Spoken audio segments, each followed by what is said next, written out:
But I had this routine, so I would like wake up in the morning hungover, tell myself that I'm not going to do it today. I'm not going to do it today. And then by 11 o'clock, I get my first craving and I'm out the door on the way to the 7-Eleven, or, I would rotate through the convenience stores near me because I didn't want the Filipino woman down at the convenience store to like know what I was doing. It's embarrassing, right?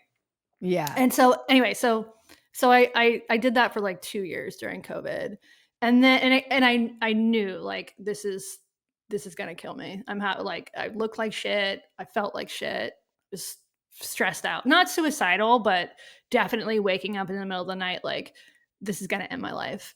And feeling like, my wife and my family would be better off if I were dead because I had this like secret that I was keeping from everybody.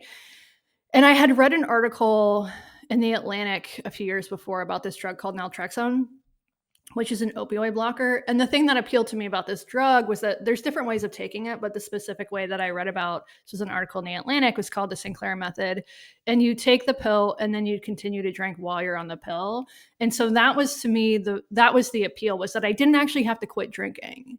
I could continue to do it because I didn't. That was the fundamental problem. Like every time I went to AA, every time I tried to go cold turkey, every time I tried to quit, I didn't want to quit. That was the problem. And this drug, naltrexone, under the specific protocol, it took out the abstinence part for me. So that was just such a mental block. And so the way the drug works is you take the pill, you wait an hour, which is about how long it takes to metabolize in your system, and then you drink on the pill. And it blocks the pleasure. It's an endorphin. It's an opioid blocker, but it blocks the endorphins that you receive, that people typically receive from drinking alcohol. And there's all of these other, and then like indirectly affects things like dopamine and serotonin and stuff like that. So it blocks the feel-good chemicals, the sort of high that you get from drinking booze. And over time, and this doesn't work for everybody, but over time, as it reduces the pleasure that you get from drinking, your brain stops desiring alcohol. And that's why my book is called Drink Your Way Sober, because I literally did that. It took about 8 months. And I did this protocol like very strictly. My wife worked, 3 or 4 days a week as a nurse. And I was scientific about it. Take the pill, wait the hour, drink. And I tracked my progress. And so I could see over time how my consumption was changing, which was really helpful. There's spikes and valleys, but there was a clear downward trend. And I started incorporating extra alcohol-free days into my week. So those are days when you're not drinking, but you're also not taking the pill, because the naltrexone, have you ever taken it? No. It's prescribed for a bunch of different things, and everybody's different. But for me, I didn't like the way that it made me feel. Like I got sort of mild side effects, but mostly it's an endorphin blocker. So you just don't like, it doesn't, you can't feel like super happy on this pill. Right. And so so drinking became a chore, because if I was going to drink, I had to take the pill, because that was the rule that I made for myself. I would do this. I would let myself continue to drink, but I had to do it in this one particular way. And this, to me, it was the last option. And I had been, I called Hazelden Betty Ford, and I got a quote on how, what it was going to cost me, the tens of thousands of dollars it would cost me to go to inpatient treatment. They said it was going to be $30,000. I needed to go to Minnesota for a month, and then do 90 days of outpatient. And that was going to be, I lived 90 minutes in a ferry ride from the closest outpatient clinic. So it was going to take over my life. So it was like, this is like, I'll do that if I have to. Right. But let me try this first. And it worked for me. So it took about 8 months, and I gradually reduced the amount that I drank. When I drank, I gradually increased the number of alcohol-free days I had every month. And then after about 8 months, I was like, all right, I'm going to take a month sober, which I had never done in my life, a full month.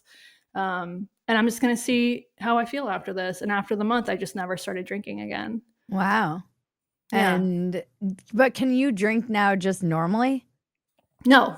Yeah, I can never drink without the pill again, but I don't want to drink. But if I started drinking without naltrexone, I interviewed people for the book who did this. You will very quickly relapse isn't quite the right word, but most people very quickly fall back into those old patterns. So if you're committed to this and you are an alcoholic, and I know some people, I doubt you have a problem with that term, but I know some people do, but you got to commit to this for life. And everybody's different. Maybe for some people, people who don't have sort of all of the risk factors for problematic drinking, for alcohol use disorder, who are just going through a period of their life where they just want to kind of drink less, or you're like going to the office holiday party and you don't want to embarrass yourself. So you might take a naltrexone every once in a while. There's such an array of drinkers. But for me, I've been an alcoholic since I was 16 years old. For me, there's no drinking with the pill. But the thing is, I don't want to drink. I have no desire to. And that to me is the thing that makes this so different, is that every other time that I tried to get sober in my life, the desire never went away. And I'm sure, it probably would have if I had like managed to cobble together a year. Maybe it would have gone away eventually. But now I have no desire to drink alcohol. It just does not occur to me. So it used to be like, if my wife was going out of town for a weekend, I'm like, hell yeah. That's like, I get to binge. Excuse me. I get to binge for the next 3 days.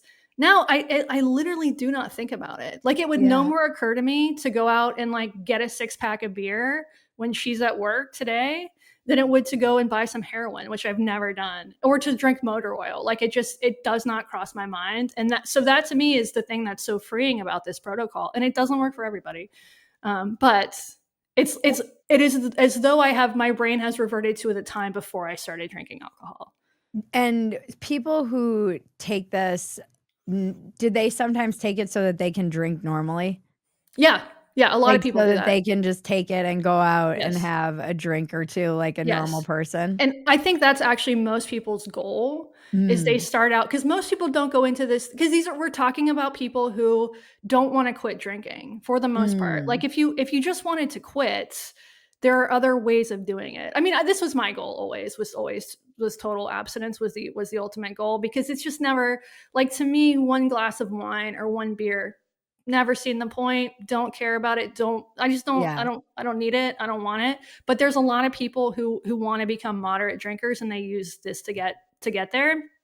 But there's also a lot of people who start out thinking, I'm going to take this, I'm going to do the Sinclair method, I'm going to learn, I will start becoming a normal drinker.